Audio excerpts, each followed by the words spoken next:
Hello, students, and welcome to Chapter 1 of Marketing 3336. We are going to be talking about Chapter 1 specifically titled Marketing, Creating Customer Value and Engagement. And this is reflecting on the Principles of Marketing, Kotler and Armstrong, 18th edition.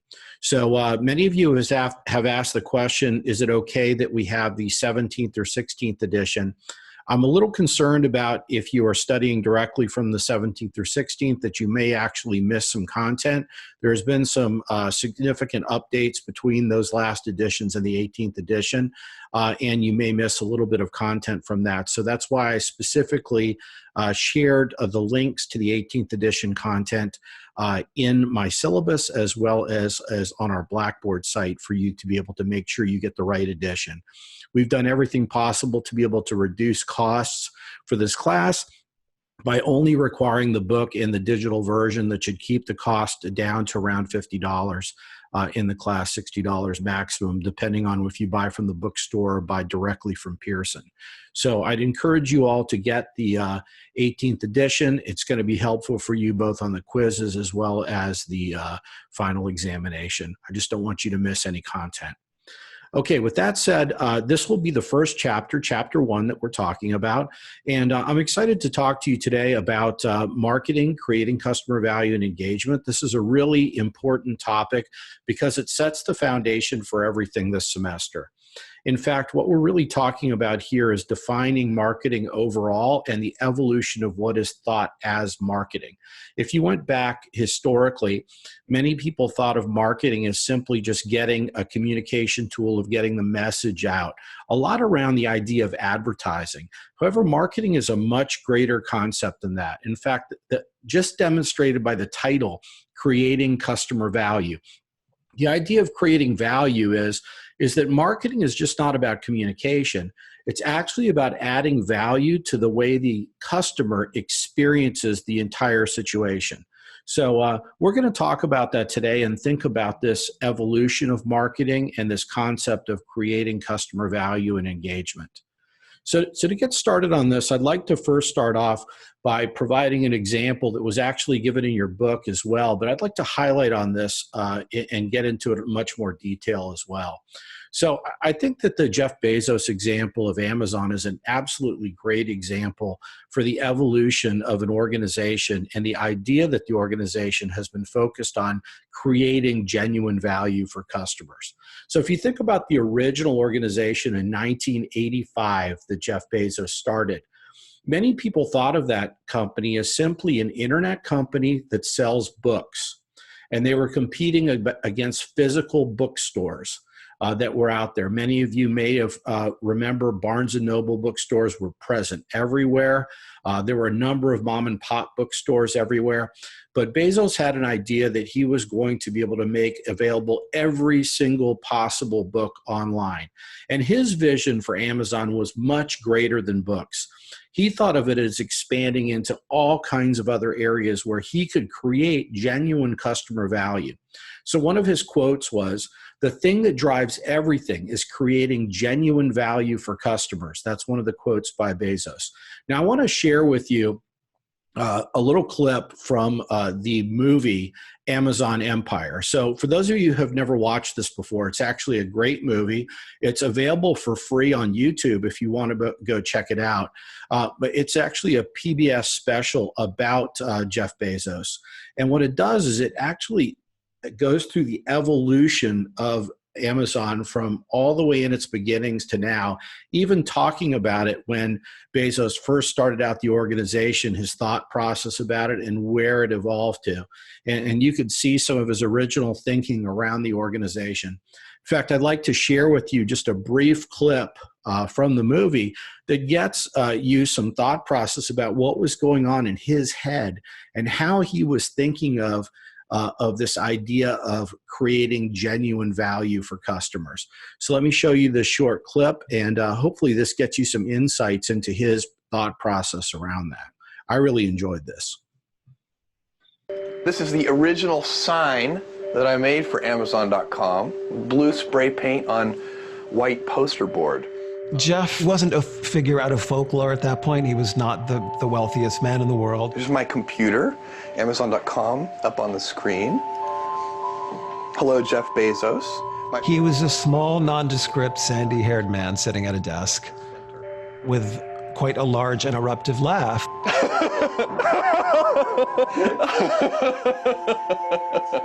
But he wasn't threatening. He was a normal guy to a sort of amazing extent.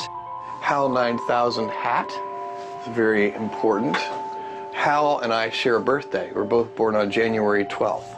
It belied, an enormous Napoleonic ambition. One of the people I really like, Thomas Edison, here's a model of his original light bulb. He is famous for saying 1% inspiration, 99% perspiration. It turns out ideas are the easy part. Execution is everything. Domination was on Jeff's mind from the beginning. One of his sort of second-in-command people said to me, you have to understand that Jeff wants to sell many more things than books. And Jeff's idea is that in the near-distant future, you could buy a kayak from Amazon. And after you bought the kayak, you could figure out good places to kayak and buy travel services from Amazon. So those ambitions were very clear, and this was very early on. But he was clearly thinking in those terms from the get-go. How did that ring to you at the time? A little bit exciting and a little bit nutty. Amazon.com, very good website. You should really try it. If you signed on to work at a kind of futuristic bookstore, and the guy who owned it was suddenly talking about selling, every object in the universe, you just weren't sure how seriously to take it.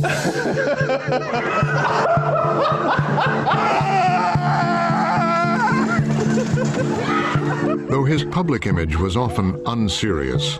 That was awesome!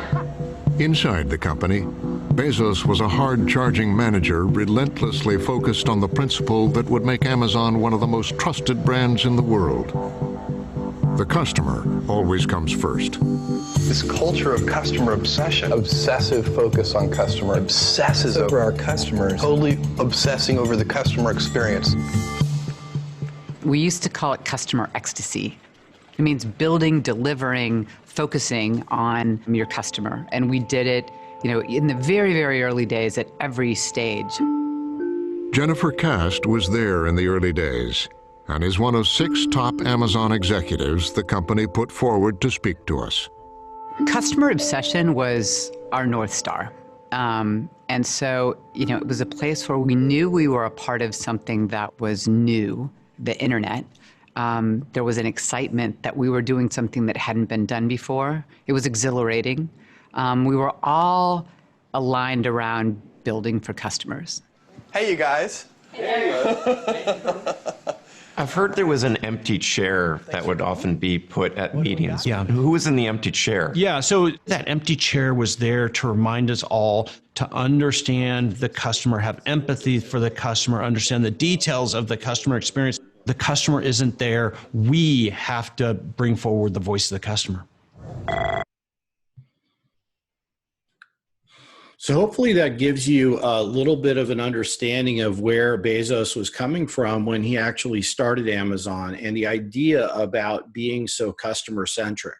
We're going to talk about that when we define marketing today and talk a little bit about the foundations of marketing and what makes for effective marketing. So if we go to the definition of marketing that our book provides, it's marketing is a process by which companies create value for customers and build strong customer relationships in order to capture value from customers in return. So the idea is that the organization will do things or make an effort to create as much value as possible for that customer that will be working with them. And with the idea that the customer feels the amount of value, they feel, and we're going to talk about what value is in a minute with respect to a consumer.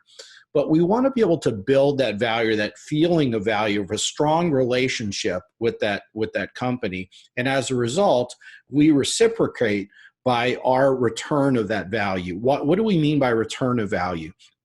So think about some of those companies that you feel best about. for whatever reason, you're very loyal to them. You've worked with them. You work with them regularly. You like everybody there, everything about the organization. So that company typically has created some valuable experience for you, or there's something about it that makes you feel passionate. As a result of that, you are loyal. Not only are you loyal, you refer other people maybe to that organization or that company. You may spend more money than the average person does to be able to actually support that organization.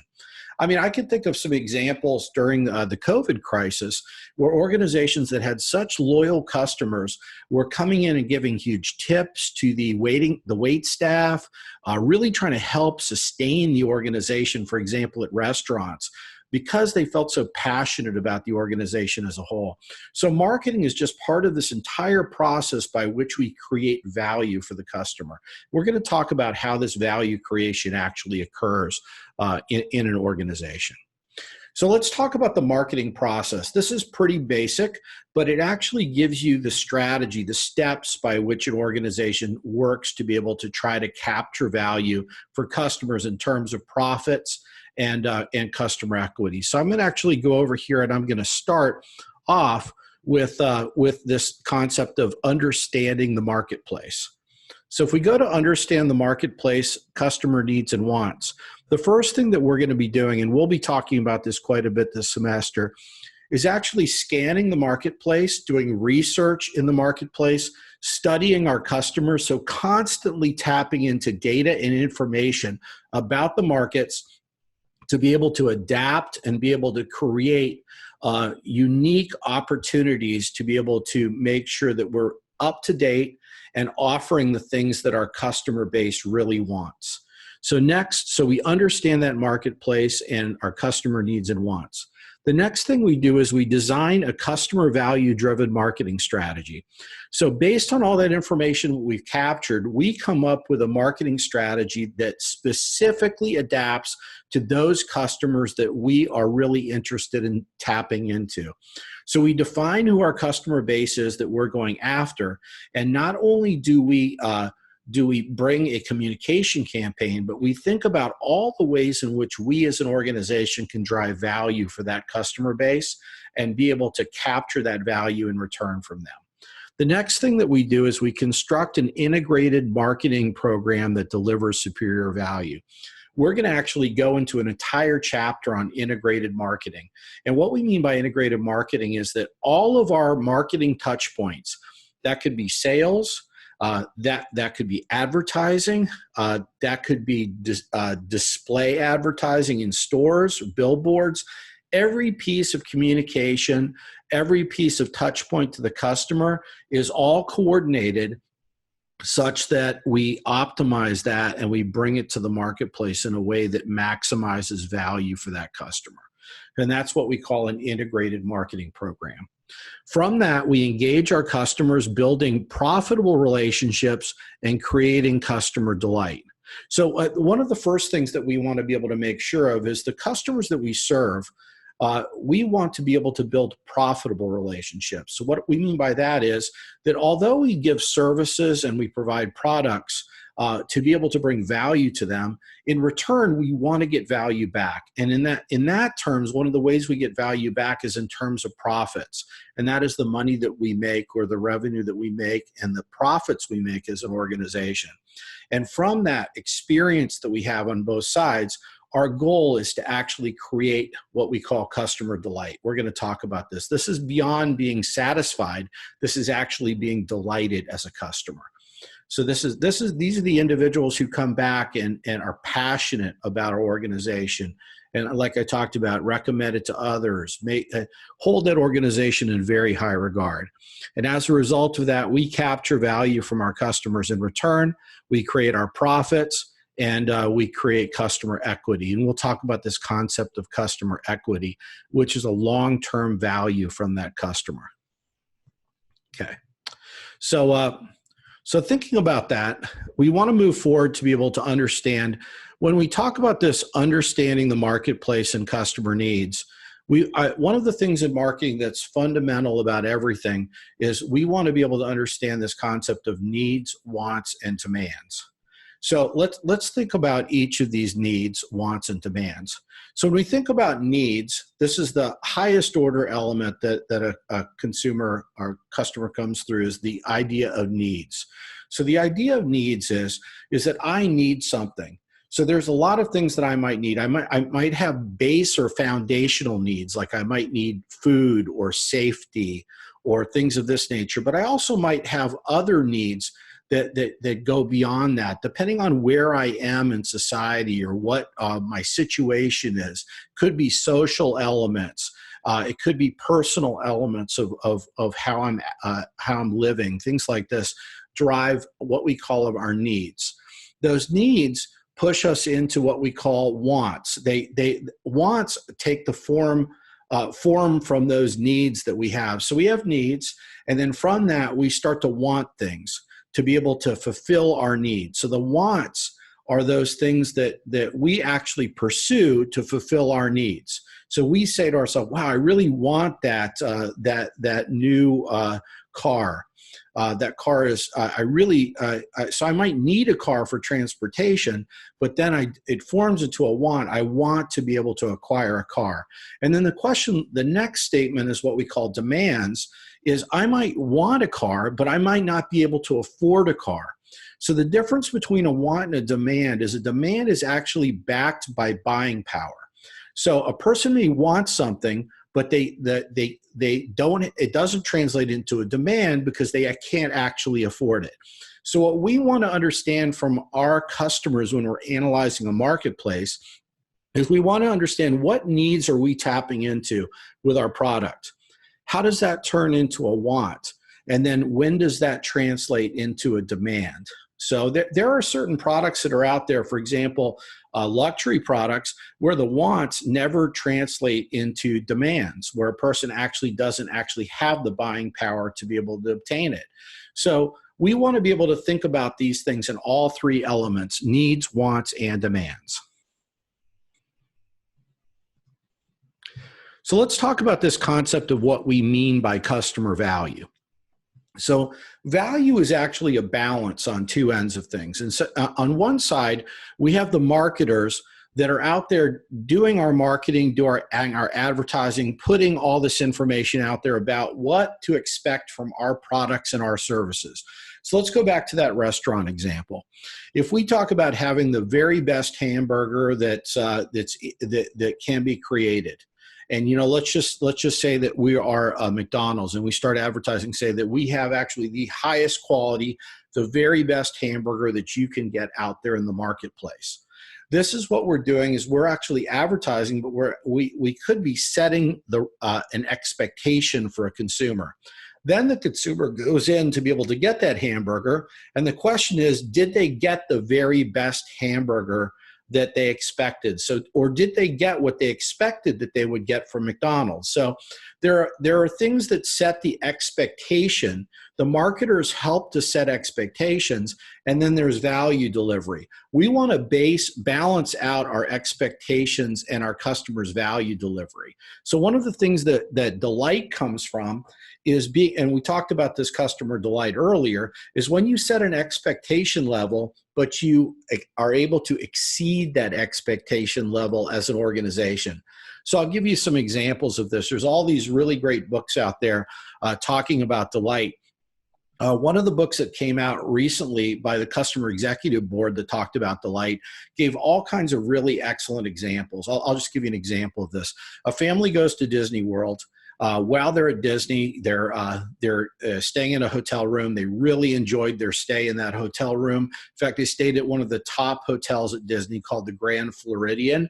If any of you have ever been to Disney, it's one of the top resorts at Disney. So they stayed at the Grand Floridian. They experienced this. They'd saved up a lot of money for this experience of staying at Disney World at the Grand Floridian. And while they were there, they had really nice experiences, and they really went away thinking, wow, this is a very excellent hotel. But as they left, one of the things they realized is their daughter had lost her lovey, so her stuffed animal. And they came back and they looked and they couldn't find it anywhere, and they had already traveled back to Iowa. And one of the things that the Disney staff did was one of the housekeeping people actually found that little lovey. It was a bunny, actually. And they took that bunny, and what they did was they got the contact, and because it's not unusual for a child to lose one of these toys in the room. And the family said, "Oh, you've got the bunny. That's great." So they didn't just pack up the bunny and ship it back to the family and the girl. What they did was they actually took that bunny, they brought it around, and they had the very favored princess of that child, the favorite character of that child, actually Cinderella, hold that bunny and make a little saying and take some photos with the bunny. They took photos with some other characters, and then they shipped it back with those clips and everything back to the family. And the family was actually able to see the experience that Bunny had while Bunny was at Disney World, and send it back to the family. As you can imagine from this exceeds any expectation that family had, and it drove it to what we'd call the delight level. So they exceeded what we would call traditional expectations. They went to delight. What do you think? Is that family going to go back to Disney? Or are they going to be passionate about Disney? Yes. So this is an example of exceeding expectations from the side of service to the market.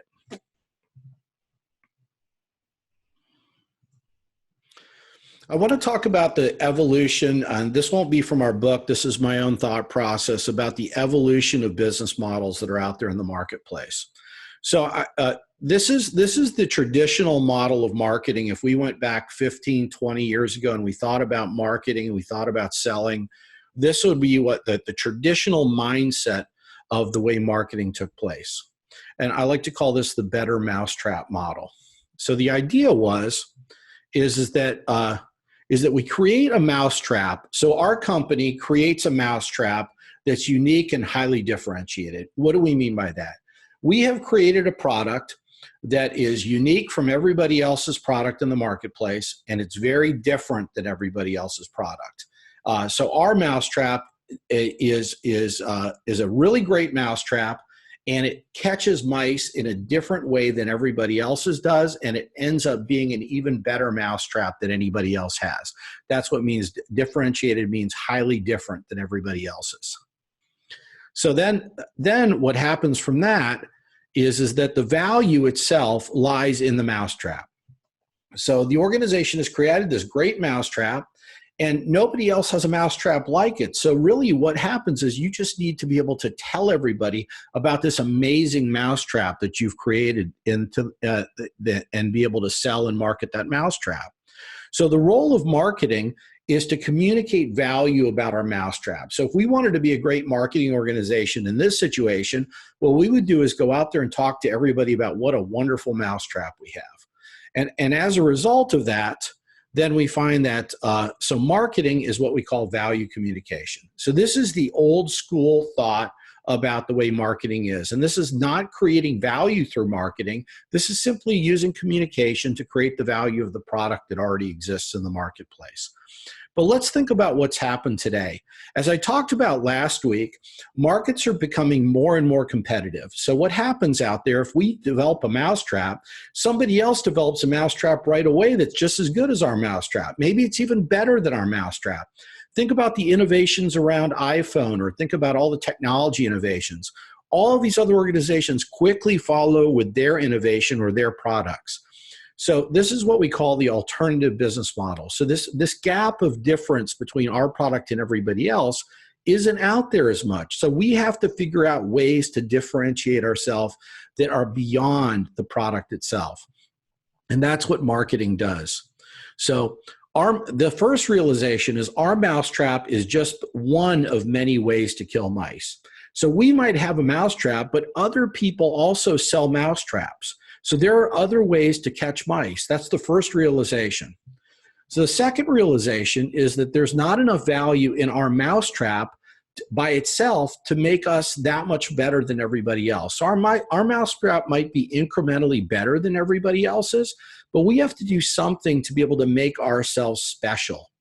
So if we think about that and we think about what we would do next, So the role of marketing is to add value to the mousetrap. What can we do as marketers to make our mousetrap or sales, our mousetrap better than everybody else's mousetrap?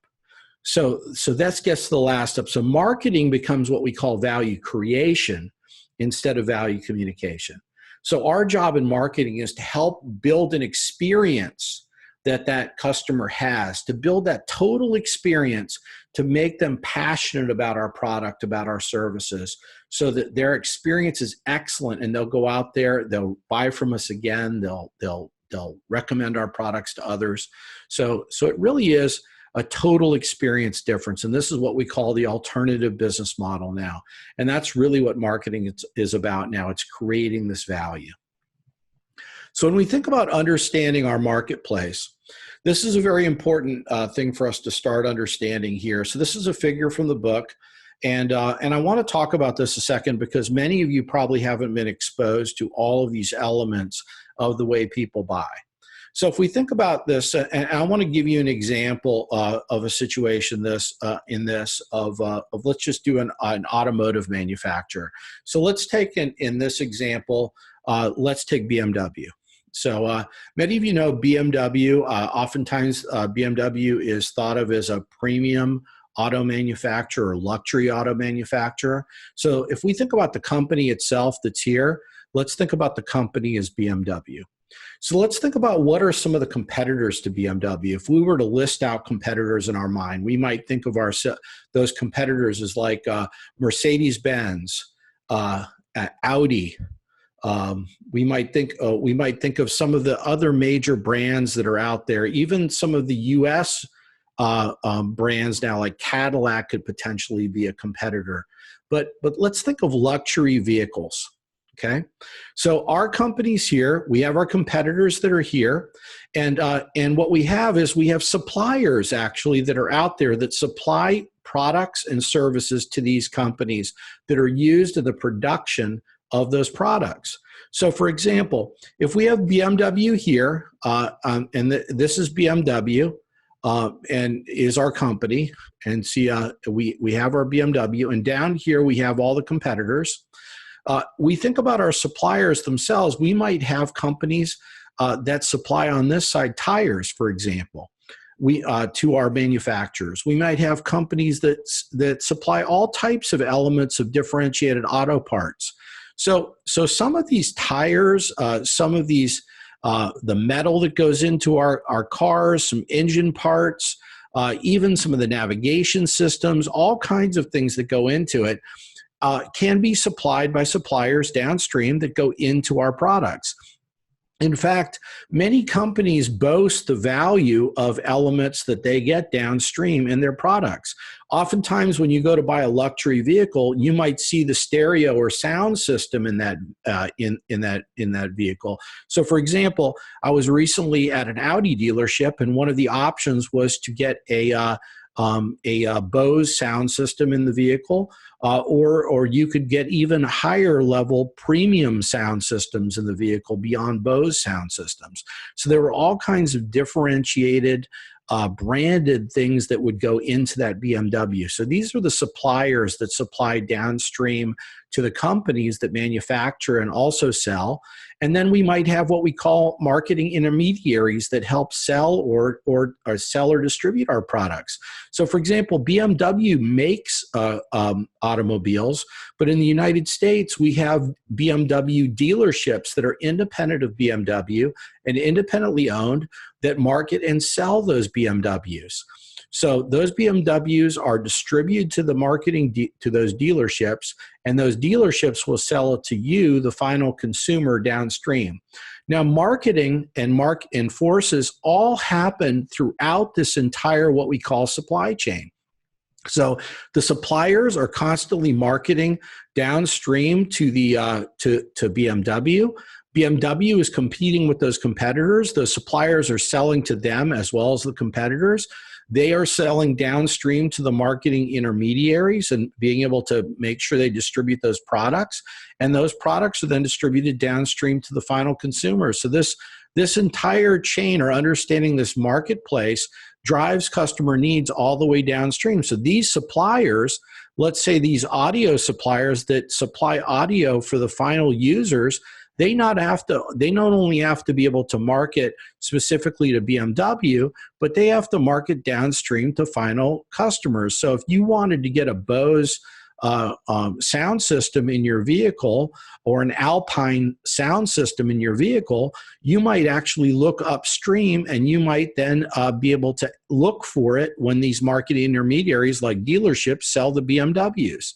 So all of these forces affect across the board, and customers are buying all the way downstream to what we call the consumer. So I want to talk about the difference between a customer and a consumer. So a customer is an individual that buys from somebody upstream. So a customer buys upstream, but the ultimate person that actually uses that product or service is what we call the consumer. So the consumer is the ultimate user of that product or service. The consumer is also a customer because they purchased upstream. They are a customer. But a customer is all of these: BMW, the competitor, the intermediary, all the way. Anyone that participates in a transaction that gains value is a customer. And then we have our ultimate end consumer, the one who consumes that product or service. Okay. So next, let's talk about a few concepts that are very important to us in marketing that we're going to get to, but there's some terminology that we really have to be familiar with throughout the semester. The first is what we call market segmentation. So market segmentation is the idea that we have all these customers that are out there in the marketplace, and we're trying to divide these customers into subsets or subgroups into the marketplace. And that's what we call market segmentation. So dividing customers into smaller subsets or smaller subgroups. There are a number of ways in which we can divide customers or segment them in the marketplace. I'll give you an example. We could segment customers based on generational data. For example, we could be able to look at the boomers, the Gen X, the millennials. So we could look across generational differences in the way consumers buy, and we might market to different consumers or sell to different different generations. We're going to talk about that a little later in the semester, this generational marketing concept. We may actually find out that market segments could also be different areas of the country, geographies. So for example, the northeast of the country versus the south versus the west of the country may actually have different needs or demands in the marketplace. Could be based on the environment. And what I mean by that is like weather, for example. The northeast becomes colder faster. So the products that we sell to that marketplace could be different than the south of the United States. Could be cultural issues that drive market segmentation. But anytime we divide our market into subsets, that drives what we call a market segmentation. The next is the target marketing, and that is where we choose the market segments that we're trying to uniquely go after to be able to market our products. So if let's say that we have divided it up into the generations, and we profile the generational need for automobiles, and we're particularly interested in attracting boomers to the marketplace, we would want to be able to come up with a marketing and advertising campaign and products that are attractive to boomers in the marketplace. And we would profile those products and services in a way that boomers would find those products very valuable. So when we think about this concept of designing or choosing what we call a value proposition, so what we would do is once we first segmented our market and then chose the segment that we're going after, the next thing that we would do is what we call develop what we call a brand's value proposition. So a value proposition is the set of benefits that a brand promises or a product promises to deliver to customers to satisfy their needs. That's what we call a value proposition. So Sonos positions its Sonos One with Amazon Alexa as a smart speaker for music lovers. It gives you all the advantages of Alexa, but with high quality Sonos sound. I know that I own a Sonos. Many of you might own one, but essentially what that is is it pairs up with the Alexa, and it allows you to be able to optimize the sound with the Alexa. So that's actually what we call their value proposition. They're trying to bring value to you in the marketplace through this offering. So I'm gonna show you a quick clip that talks about value propositions. This is a nice one. It's actually from the value board that talks about this concept of value proposition. I'd like to show you a short video, and we're going to talk about a couple of value propositions briefly.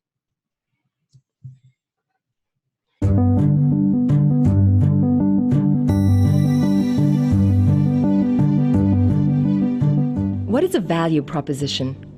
It is the essential articulation of the value that any organization, whether business or nonprofit, provides to its customers. Lots of people talk about value propositions.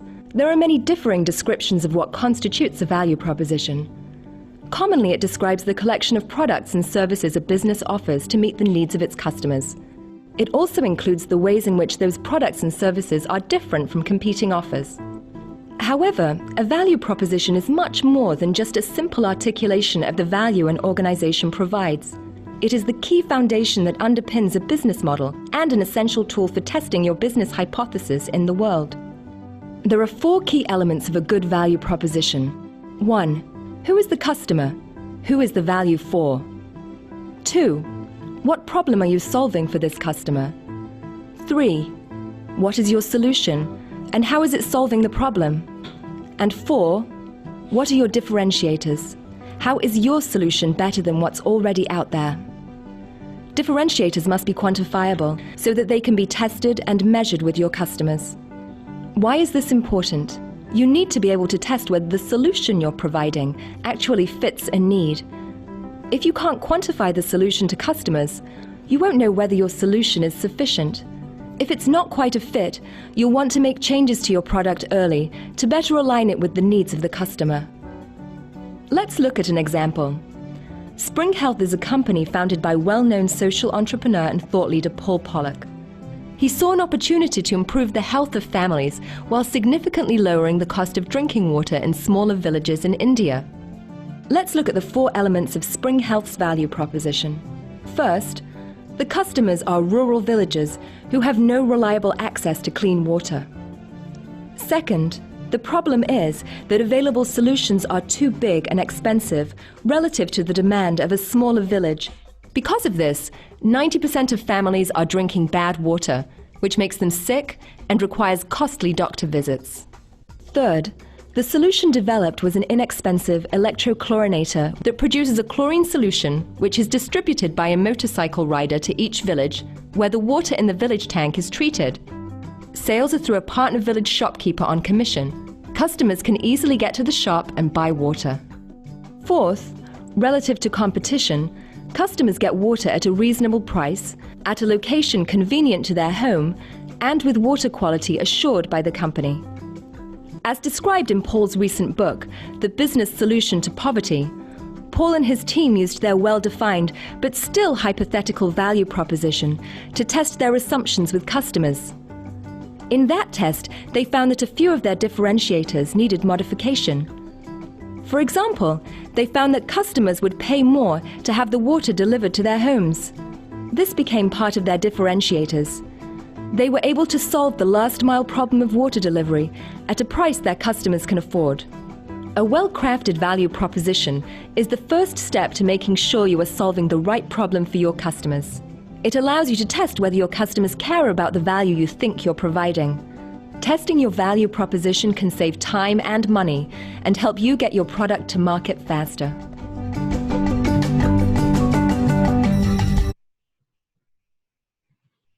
Okay.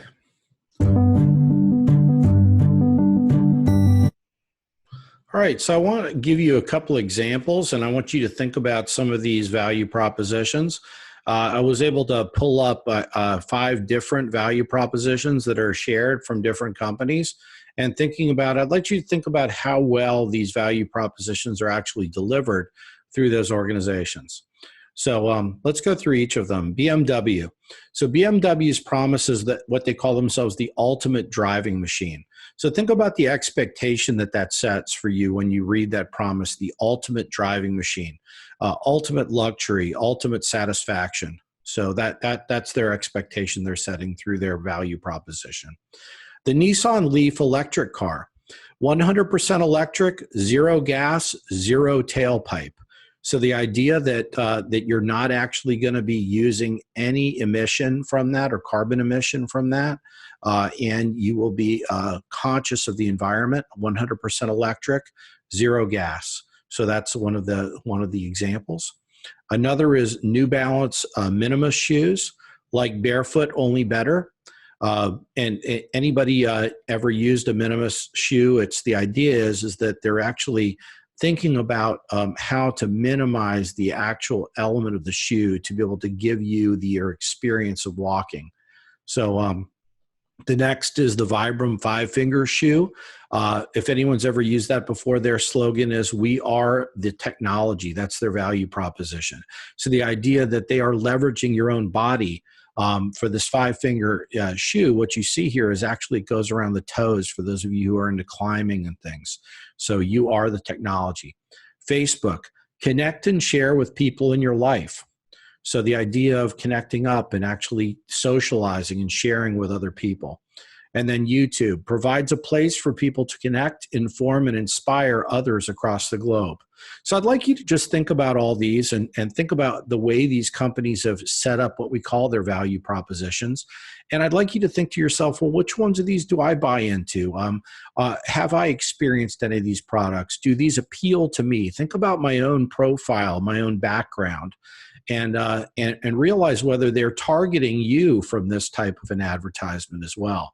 So this is a very important way to think about things as far as their value proposition. What value will they bring to you?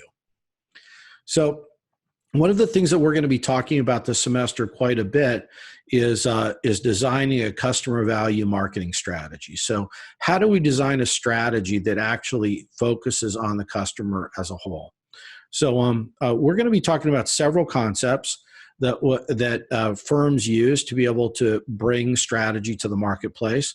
The first is what we call production, the product concept, the selling concept, the marketing concept, and then what we call the societal marketing concept. I'm going to talk about each of these briefly. So the production concept, customers will favor products that are available and highly affordable. So the production concept is really the idea that to get our products out there as cheaply and as widely available as possible to be able to maximize the availability of this product in the marketplace. So many products actually try to do this. They try to make it as widely available as possible, as affordable as possible, so that anybody can use it. So this is actually just a general concept to produce and get this product out there to as many people as possible. That's one of what we call our marketing management orientations, the production concept. The product concept. Customers favor products that offer the most quality, performance, and features. So this focuses on product improvement. So the product concept, and this is what we were talking about before, is a focus on try to make the very best product that there is out there, and all the value is established from the product itself, how it differentiates itself from the other products in the marketplace. The selling concept. Customers will not buy enough of the firm's products unless the firm undertakes a large-scale selling and promotion effort. So this, oftentimes the selling concept are products that the product itself is not that different than the competitor's products. In fact, there's very little difference between your product and the competitors. We don't have a price advantage over anybody. We don't have this ubiquitous, this idea of huge availability throughout the marketplace. So what do? We have what we call the selling concept, and that is we have the most effective sales strategy out there. We push our product, we promote our product, we advertise our product into the marketplace. We're everywhere out there. So companies that you'll say using the selling concept are getting the information and advertising and promoting their product like crazy. And their product may not be different than the competitors, but they're getting the concept and the knowledge of that product out there in the marketplace as available as possible. The next is what we call the marketing concept. We know the needs and wants of the target market. So if we think about our target market, who are those that we want to target? So remember, we talked about the segment, the market segments, and then the target market is the segment that we're trying to go after. And we deliver our desired satisfactions better than any other company. So we focus on that market and we try to satisfy that group better than anybody else. And as a result, that's what we call our marketing concept. And then lastly, we have societal marketing. The company's marketing decisions consider the customer's wants, the company's requirements, and the customer's long-run interest and society's long-run interest. So in societal marketing, we're not only thinking about the customer and satisfying that customer, but we're thinking about society as a whole. How can we be able to establish long-run viability, be able to sustainability, all of these other elements that get into what we call societal marketing, where not only are we marketing, but we're making things better for society as a whole. So that's our last concept that we think about. I just like you to be familiar with these. We're going to reflect on all of these a little bit as we go throughout the semester, but these are just general definitions that you should be aware of. Now, our next steps for you all to do, and I want you all to think about this as we move forward. The first is make sure that you read chapter 1 in detail. Not only will you be responsible for the content of my lecture, but you're going to be responsible for the reading and information in chapter 1 in our lecture quizzes. And we're going to have a lecture quiz on chapters 1 and 2. As far as watch the application video. So we have another video that's associated with this chapter where we actually talk about applications. Every chapter we have a video application video that you watch. It's a short clip from managers that talk about the application of the concepts that are in this chapter. And we'll have a short quiz following those videos. So be able to prepare for it. Read the chapter, watch that application video, answer those quiz questions, be on top of things. See your syllabus for our Zoom office hours. We've been posting a lot of Zoom office hours for the class, so make sure you're attending and asking questions if you have any issues, and be able to reflect on your syllabus. We should get into a very established pattern as we move forward in the semester. Have a good day, and take care, everybody.